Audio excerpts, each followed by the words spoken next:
नमस्कार, हमारे खास कार्यक्रम में आपका स्वागत है। मैं हूं आपके साथ विजेंद्र विजय। 2014 में बीजेपी की केंद्र सरकार में बनते ही, केंद्र सरकार आते ही कई सारे बदलाव शुरू हुए। शहरों के नाम बदले गए, जिस पर खूब हंगामा हुआ। इलाहाबाद का नाम बदलकर प्रयागराज और फैजाबाद का नाम बदलकर अयोध्या किया गया। मध्य प्रदेश के नसरुल्लागंज का नाम बदलकर भेनुदा कर दिया गया।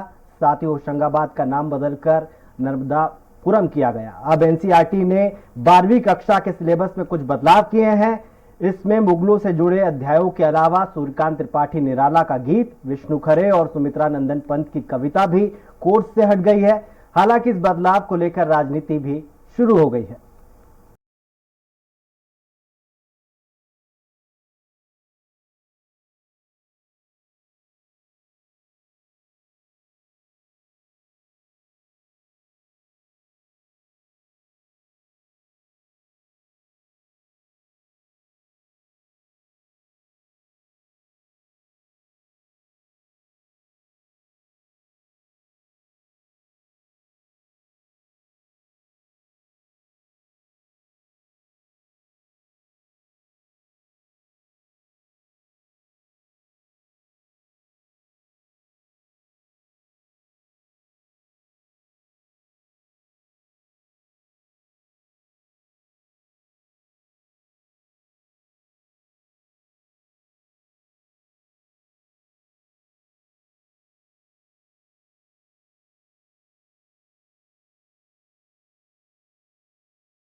इस पर ज्यादा चर्चा के लिए हमारे साथ मौजूद हैं बीजेपी प्रवक्ता दुर्गेश केसवानी जी, कांग्रेस प्रवक्ता फिरोज सिद्दीकी जी, हमारे साथ है Syed Anas Ali, president All India Ulema Board MP के हैं, अध्यक्ष हैं। आपका स्वागत है। संघ के जानकार दीपक शर्मा जी, आपका भी स्वागत है। आप चारों मेहमानों का हमारी खास कार्यक्रम में स्वागत है। पहला सवाल मेरा दुर्गेश जी से। दुर्गेश जी, आपको क्या लगता है, इतिहास बदलने से क्या कुछ हासिल होने वाला है? नहीं, फिर इस बात में एनसीईआरटी की जो बुक्स होती है वो कमेटी बैठती है। जी। पूर्व में जो गलतियां हुई, जो गलत चीजें पढ़ाई गई, अब मुगल तो आक्रांता थे। मुगल आए देश को लूटने थे, और जब देश को लूटने वालों का अगर हम इतिहास में पढ़ेंगे, अपनी किताबों में पढ़ेंगे, तो निश्चित रूप से उन सब चीजों का परिवर्तन होना चाहिए। क्यों नहीं होना चाहिए? मेरे को तो लगता है कि जो चीजें गलत हैं उन सब चीजों को हटना चाहिए। अब जब आप आक्रांताओं को और जो ये कांग्रेस के जो लोग विरोध कर रहे हैं इस बात को लेकर, वो टुकड़ा टुकड़ा गैंग की मानसिकता से ग्रसित लोग हैं जी उनकी तो जब सुप्रिया श्रीनाथ भोपाल आई थी तो उन्होंने कहा था मुगल अच्छे थे। अगर आपके आपके आपके देश की बेटियों को हरम में रखा जाए तो क्या वो मुगल अच्छे कहलाएंगे क्या? जी ठीक है, इस पे रिएक्शन ले लेते हैं। हमारे साथ कांग्रेस पार्टी से फिरोज भाई जुड़े हुए हैं। फिरोज भाई, आपको क्या लगता है ये 2024 के पहले जानबूझकर किया गया है या सिर्फ ये कमेटी के आधार पर किया गया है, क्या सरकार का इसमें हाथ है? देखिए, ऐसा है कि जो लोग 2022 तक किसानों की आय दुगनी कर रहे थे, सबकी सर पे जो है पक्की छत दे रहे थे, 15 लाख बैंक खातों में डाल रहे थे, महंगाई के खिलाफ लड़ने आए थे और पेट्रोल डीजल के भाव कम कर रहे थे, ये कुछ नहीं कर पाए वो लोग। और अडानी सेठ को जिन लोगों ने फायदा पहुंचा दिया था, वो अडानी सेठ की जो भ्रष्टाचार है और जो सरकार से साथ मिली भगत करके जो भ्रष्टाचार हुआ है, 12 लाख करोड़ लोगों के डुबाए गए हैं, तो अब उस पर पर्दा ढांकने के लिए कुछ होना चाहिए। ये संकीर्ण मानसिकता के और संकीर्ण लोग हैं। इतिहास जो है इतिहास होता है जी वो कट कॉपी पेस्ट नहीं होता है कि हम फिल्म की तरह कट कॉपी पेस्ट कर दें और उसको देखने लगे। जी इतिहास है और इतिहास कांग्रेस पार्टी ने लिखती क्या, भारतीय जनता पार्टी ने इतिहास लिखा है क्या? ये इतिहास तो इतिहासकारों का काम है और ये इतिहास में जो चीजें दर्ज है, इतिहास पढ़ाना है तो जो इतिहास में दर्ज है वही पढ़ाया जाएगा जी। अब कौन आक्रांता था, किसने क्या किया था, वो अलग बात हो सकती है। मुझे तो ये पता है कि बहादुर शाह जफर ने शहादत दी थी अंग्रेजों के खिलाफ लड़ाई लड़ने के लिए। 1857 की पहली स्वतंत्रता संग्राम की क्रांति जो थी तो मुगल बादशाह बहादुर शाह जफर की सदारत में की हुई थी। ये सच है। महारानी लक्ष्मीबाई ने जो है ठीक है फिरोज भाई, आपके पास आऊंगा मैं। दीपक शर्मा बहादुर शाह जफर के साथ उन्होंने लड़ाई लड़ी संघ के मामलों के जानकार हैं। दीपक जी, आपको क्या लगता है एनसीईआरटी ने जो कदम उठाया है वो कितना जायज है, या ये कदम सही है या आपके हिसाब से ये गलत है? देखिए, हर चीज को सिर्फ राजनीति के चश्मे से देखना और पूछा कुछ जाए उत्तर कुछ दिए जाए, ये देखने की राजनीतिक मानसिकता से सबको बचना चाहिए। नई शिक्षा नीति इस देश ने स्वीकार करी है और वो विशेषज्ञों के द्वारा करी गई है और उस शिक्षा नीति के अंतर्गत ये सब कुछ एक एक विषय का है। उसमें जहाँ जहाँ जो जो आवश्यक है राष्ट्र हित में वो सारे परिवर्तन होंगे। एक काल बाहर चीजें हो जाती हैं, वो हटती हैं, नई चीजें कुछ पाठ्यक्रमों में आती हैं। इसको इस दृष्टि से देखना कि एक कोई मुस्लिम का वो कर दिया, अरे भाई ये हिंदी का सिलेबस है, उसमें सूर्यकांत त्रिपाठी निराला की भी एक कविता हटाई गई है, तो कुछ नया जोड़ा भी गया है। तो इसको एक समग्रता में देखना चाहिए। वे सारी चीजें जिससे नई पीढ़ी को एक उद्देश्य दिखे, जिस नई पीढ़ी में एक मार्गदर्शन दिखे, उससे वो प्रेरणा प्राप्त करे। दीपक जी, जब वो उन सारे बदलाव किए जाते हैं तो लोगों को आपत्ति भी होती है, चाहे वो राजनीतिक दलों की ओर से हो या बुद्धिजीवियों की ओर से हो। तो ऐसा नहीं होता है कि वो कोई एक व्यक्ति उसको करता हो। उसकी एक पाठ्यक्रम को निर्धारण करने के लिए कमेटी होती है, उसमें एक्सपर्ट होते हैं और वो काफी विचार विमर्श करके इस प्रकार का समावेश करते हैं और ये एक सामान्य सी प्रक्रिया है। ये एक हिंदी के विषय का आप कर रहे हैं, फिजिक्स में भी होता है, केमिस्ट्री में भी होता है, बहुत सारी नई चीजें आ रही हैं, नई भाषाएं आ रही हैं। तो ऐसा तो है नहीं कि विद्यार्थी के पास समय उतना ही है, उसमें क्या उसकी आवश्यकता है, उसके अनुसार उसको क्या क्या नया पाठ्यक्रम मिलना चाहिए। ये एक सतत चलने वाली प्रक्रिया है, सतत परिवर्तन होने वाली प्रक्रिया है। ठीक है दीपक जी, आऊंगा आपके पास, फिर रुक करूंगा सैयद अनस अली का। अनस अली जी, आपको क्या लगता है 2014 के पहले का इतिहास अलग था, 2014 के बाद का इतिहास अलग तरीके से लिखा जा रहा है? बिस्मिल्लाहिर्रहमानिर्रहीम। भारत एक मुहज्जब मुल्क है और बड़ा तहजीब याफ्ता मुल्क है और किसी भी मुल्क की तारीख को खत्म करना और इतिहास से उसके वाकयात को हटाना, ये मैं समझता हूँ कि ये उस मुल्क के साथ गद्दारी है। तो जो एनसीईआरटी ये कर रही है कि साहब ये सिलेबस में से मुगलों के वाकयात हटा दिए जाएंगे, तो मैं समझता हूँ कि ये बिल्कुल उस पर गौर करने की जरूरत है और भारत सरकार इस पे कदम उठाने की जरूरत है, ठोस कदम के। कोई भी ऐसे निशानात हमारे खत्म नहीं होना चाहिए जिसका ताल्लुक हमारी तारीख से है, जिसका ताल्लुक इतिहास से है। दूसरी बात मैं ये कहना चाहूंगा पर अनंत भाई, दुर्गेश जी का कहना है कि आक्रांताओं को पढ़ाने की जरूरत ही क्या है? मैं वही तो बता रहा हूँ आपको कि आक्रांता आप समझते हैं जी, आप तो ये तो जो लोग ये आक्रांता मुगलों को कह रहे हैं आज वही लोग हैं जो नाथूराम गोडसे जो बापू का कातिल है उसकी पूजा करने वाले हैं, उसकी मूर्ति बनाने वाले हैं। तो हम इतिहास या भारत को बचाने के लिए आपसे मशवरा थोड़ी लेंगे। हमारे बुजुर्गों का खून शामिल है, यहाँ शहादत दी है, जब जाके ये मुल्क आजाद हुआ है। आज हम ये चाहते हैं, और मैं आपको सबसे बड़ी बात बता रहा हूँ, आप कितना ही इतिहास से हटाए मुगलों के, तो मुगलों के जमाने के मंदिर आज भी शाहिद हैं कि मुगलों ने किसी हिंदुओं पे, भाई पे या किसी और समाज के लोगों पे जुल्म ज्यादती नहीं की है। ये तो आपकी तरफ से बनाया हुआ नफरत को फैलाने वाला एक प्रोपेगेंडा है। प्रतिक्रिया ले लेते हैं दुर्गेश जी। दुर्गेश जी वो कह रहे हैं हम तो आक्रांता मानते ही नहीं है उनको, जिसको आप आक्रांता कह रहे हैं। देखिए, इनके मानने नहीं मानने से तो कुछ होने से रहा। अगर आप आपके हरम में अगर हिंदू महिलाएं हैं, आप उनको जोर जबरदस्ती पकड़ के लाए हैं और आपने हिंदुओं के कितने मंदिर तोड़ दिए, तो आपके कहने से क्या इतिहास गवाह है इन चीजों का। और ये जो कांग्रेस के फिरोज सिद्दीकी जी हैं, वो बोल रहे थे मकान की बात, तो पीएमआई में हमने मकान दिए। हम कब मना कर रहे हैं? हमने 167 मकान प्रत्येक पंचायत दिए, जो आपके समय पे 2 बनते थे। हम तो विकास के डेवलपमेंट को लेके आगे बढ़ रहे हैं, हम तो विकास के मुद्दे को लेके आगे बढ़ रहे हैं। सबका साथ, सबका विकास, सबका विश्वास, जो माननीय मोदी जी का मूल मंत्र है, उसको लेके आगे बढ़ रहे हैं। और अगर दुर्गेश भाई, अगर आप नाम बदल देंगे शहरों के, तो जो विश्वास है वो कैसे कायम होगा? विश्वास भी तो बदलेगा, फिर नाम बदलेंगे तो। नहीं, विश्वास क्यों बदलेगा? विश्वास तो माननीय मोदी जी पर है, माननीय शिवराज जी पर है, देश की जनता का, प्रदेश की जनता का। और निश्चित रूप से जो विकास करेगा, जो जन आकांक्षाओं पे खरा उतरेगा, जो 24/7 365 दिन 5 साल जनता के साथ रहेगा, वो निश्चित रूप से विश्वास हासिल करेगा। और जो फेसबुक पर बैठा रहेगा, ट्विटर पर बैठा रहेगा और सोशल मीडिया प्लेटफॉर्म इस्तेमाल करेगा, उसको उसका लाभ मिलेगा। बाकी रही बात जनता के साथ खड़े होने की, तो भाजपा खड़ी होती है, उसका कार्यकर्ता खड़ा होता है। फिर चाहे आपदा हो, विपदा हो, पाला हो, पीड़ा हो, सब में हम खड़े रहते हैं। हम तो नहीं वल्लभ भवन की 5वीं मंजिल से बैठकर ट्वीट करने में व्यस्त रहते हैं। हम तो जनता से सतत संपर्क रखते हैं, जनता से बात करते हैं, और जो पूर्व में हमारे कांग्रेस के मित्रों ने गलतियां की हैं, उसको निश्चित रूप से सुधारेंगे भी, और सुधार भी रहे हम तो उसको। ठीक है फिरोज भाई, कैसे देखते हैं आप पूरे इस बदलाव को? जैसा कि दुर्गेश जी ने कहा है कि वो तो विश्वास के लिए, जनता के विश्वास के लिए काम कर रहे हैं। अगर आक्रांताओं को ग्लोरीफाई किया गया है तो उसको हटाना भी उनकी सरकार की जिम्मेदारी है। भाई, आक्रांता थे या वो इस देश के थे, जो भी थे, भारत का मध्यकालीन इतिहास जो है वो जो है मुगलों का है। अब उसको आप कैसे हटा दोगे?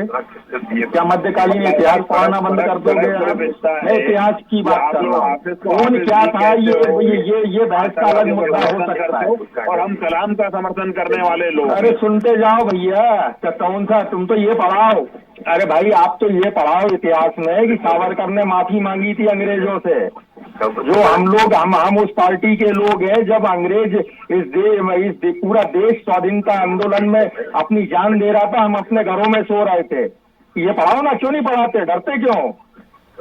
और ये बात पढ़ाओ कि है ना, काशी विश्वनाथ मंदिर जो था वो अकबर ने बनवाया था। ठीक है, भीमसेन लिंगा को है ना ताम्रपत्र भी अकबर ने दिया था, और काशी विश्वनाथ मंदिर के पहले महंत वही थे, और आज तक उनका परिवार सेवा कर रहा है काशी विश्वनाथ मंदिर की। तो ये चीजें पढ़ाओ ना आप। हुमायूं ने, अकबर ने, और औरंगजेब के जमाने में गोहत्या पे बैन था, मजाल किसी की गोहत्या कर दे कोई, लेकिन आपके जमाने में तो गोहत्या खुलेआम हो रही है। आपसे तो गौशाला नहीं बनी। जो मंदिर तोड़े गए, धार्मिक स्थल तोड़े गए, वो भी एक सच है इतिहास का। औरंगजेब, हाँ, ये भी एक तथ्य इतिहास का कि रिचर्ड ईटन ने कहा है कि जितनी भी आज तक मंदिर टूटे हैं, तो मस्जिदें भी टूटी है, और उनके पीछे धार्मिक कारण नहीं था। और औरंगजेब आलमगीर जो थे, कामाख्या मंदिर, हमारा महाकाल मंदिर और वृंदावन का मंदिर, उससे शाही खजाने से उनकी उस मंदिरों की जो है, अरे चिल्लाओ मत भैया, चिल्लाओ मत। आप कम पढ़े लिखे हो, आप पता है हमको। इतिहास ठीक में है मुगलों के भाई, मैं बारे में रुक जाइए जरा, मुझे पूरा करने दे दीजिए। इतिहास जब मुझे भी पूरा छेड़ा जाएगा तो नहीं, दोनों तरफ के लोग होंगे, गलत एक उसका बयानबाजी क्यों समर्थन कर रहे हो करेंगे, भैया? एक गलत उसका बयानबाजी विरोध थोड़ी करेंगे। करने देंगे आपको आपको। नहीं लगता है कि सरकार को सबको साथ में लेकर चलना चाहिए? अरे भाई सबको साथ लेके चलो। और एक मिनट, ये संघ के विचारक हैं, जरा सुन लीजिए एक मिनट, इनको भी बता दूं मैं। दीपक जी मेरी बात सुन लीजिए, का विषय एक लास्ट बात। अब नागपुर जो है वो संघ की कैपिटल है, ठीक है। और संघ का जो नागपुर का नाम रखा था वो भक्त बुलंदशाह ने रखा था, नागपुर का नाम नागपुर, फिरोज ठीक भाई है। मेरा ये नागपुर सवाल नाम दीपक भक्त बुलंदशाह का, क्या ना बदल दो इसको भी। तो ये जो है मैं जो आऊंगा लोग आपके कम पास। पढ़े लिखे। दीपक जी क्या आप मुझे सुन पा रहे हैं? जी मेरा सवाल यह है सर कि सरकार को सबको साथ में लेकर चलना चाहिए, आखिर विरोध क्यों हो रहा है फिर?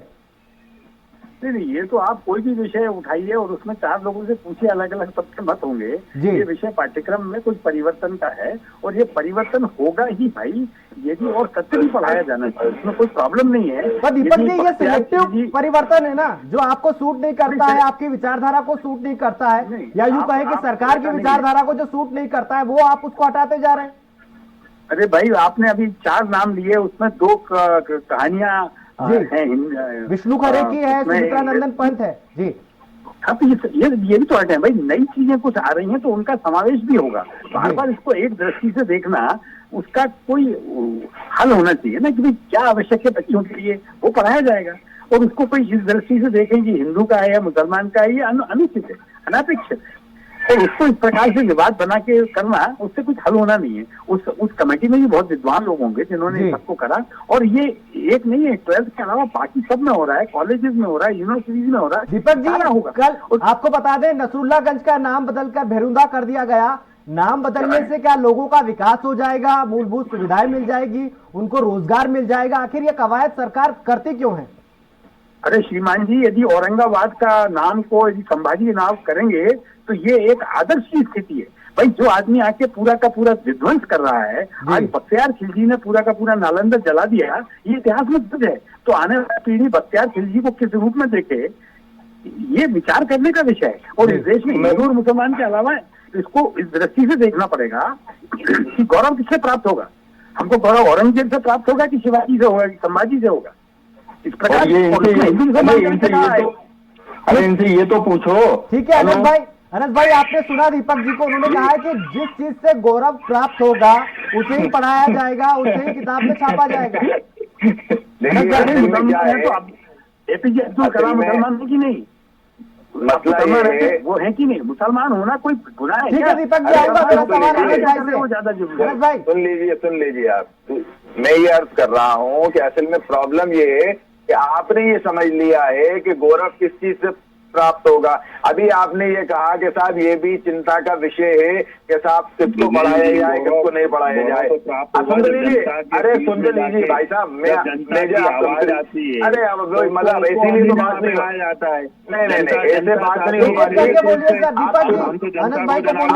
और जनता जब बोलती है तो निश्चित रूप से उसको माना जाता है। आप मेरी तो सुन लीजिए। देखिए मेरा सिर्फ इतना सा कहना है, मेरा इतना कहना है आपसे कि आप ये समझ रहे हैं कि साहब ये अगर चिंता कर ली गई तो बहुत बड़ा मसला हल हो जाएगा। एक बहुत बड़ा मसला पूरे भारत के अंदर है, जो हिंदू मुस्लिम सिख ईसाई सबका है, कि वो बेरोजगार हैं।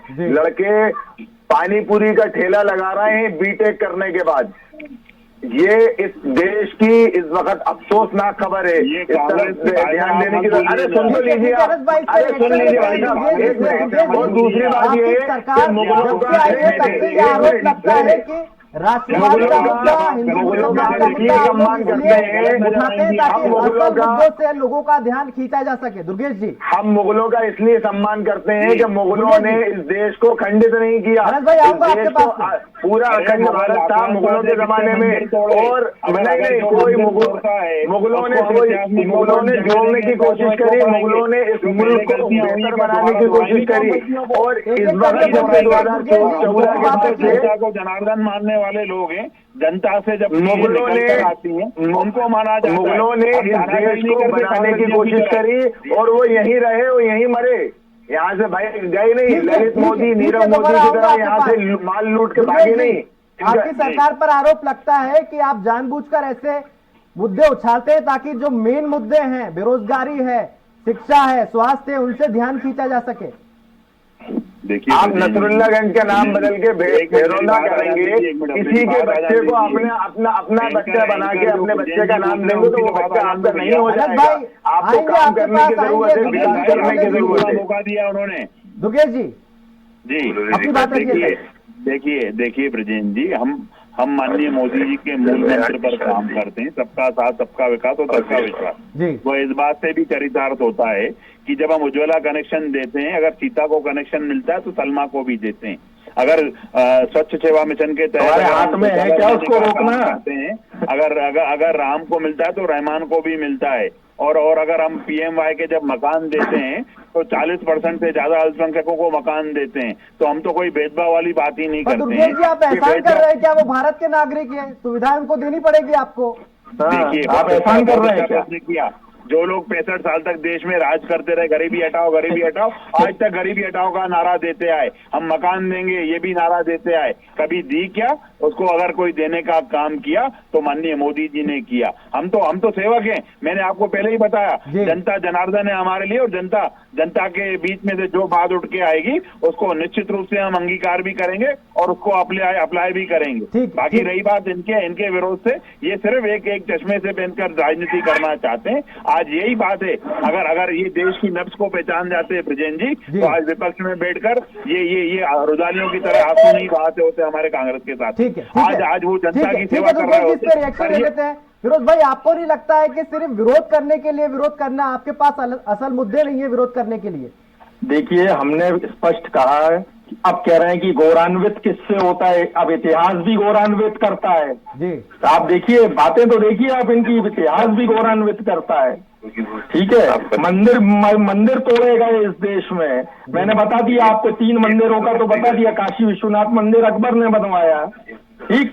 मैंने, और जो लोग हैं जिनके जो पुल बनाते हैं, पुल टूट जाते हैं, बिल्डिंगें बनाती हैं, बह जाती हैं, ठीक है, और अब मुगलों के बनाए हुए इमारतें आज भी खड़ी हैं। तो कौन से लोग बेहतर थे ये और बता दो, ठीक है। जो जजिया की बात करते हैं, उनका CM जो है 40% की कमीशन की उनकी सरकारें हैं, ठीक है, और वो भ्रष्टाचार की जांच तक नहीं करवाते। लोगों का शोषण किया मुगलों ने, भारत के लोगों का शोषण किया, ये भी तो एक सच्चाई है। तो देखिए, शोषण तो अगर 25% जो थी इस देश की इकोनॉमी थी, GDP थी, सारी दुनिया की 25% GDP भारत की थी, वो मुगलों के काल में ही थी। भारत सुनहरी चिड़िया जो था वो मुगलों के काल में ही कहलाता था, ये भी इतिहास कहता है। मुगलों ने अपनी जान दी, बहादुर शाह जफर ने अपनी शहादत दी इस देश की आजादी के लिए, ये भी इतिहास कहता है। तो और हिंदुस्तान का नाम, हिंदुस्तान जो रखा वो मुगलों ने रखा। कहना बदल दो अब हिंदुस्तान भी नाम, तुम बदलो ना, क्या हिंदुस्तान भी बदलो। दीपक जी, आपको क्या लगता है? क्या कहना, ये बात गौरवान्वित नहीं करती है क्या आपको? ताजमहल आपको गौरवान्वित नहीं करता है क्या? सोने की चिड़िया बनाया है भारत को।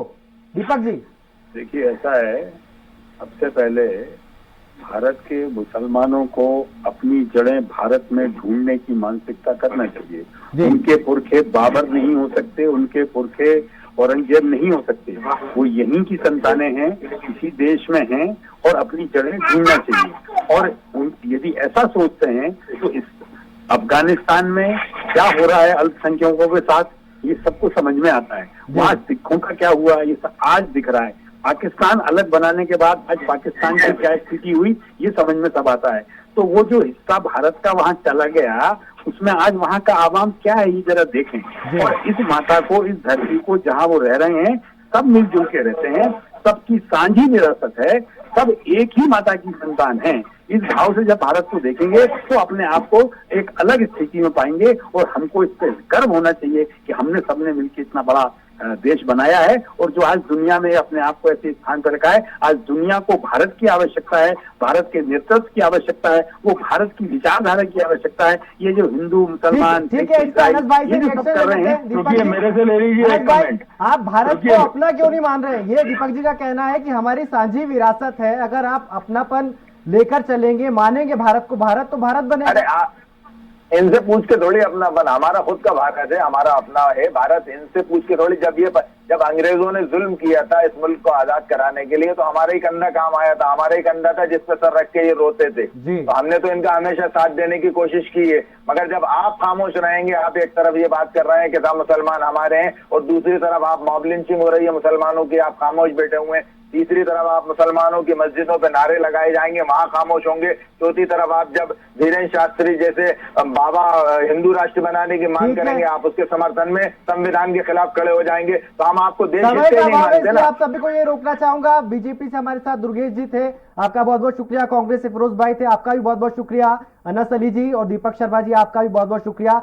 जिस तरह से एक बार फिर से मुगलों पर राजनीति हो रही है, उससे साफ है कि चुनाव आए हैं, इसलिए इस मुद्दे को जानबूझकर उछाला जा रहा है। भले ही ये एनसीईआरटी का फैसला हो, लेकिन इस पर सियासत जारी रहेगी, जो कि अभी खत्म होने नहीं वाली। हमारी खास चर्चा में इतना ही। आप देखते रहिए स्वराज एक्सप्रेस। नमस्कार।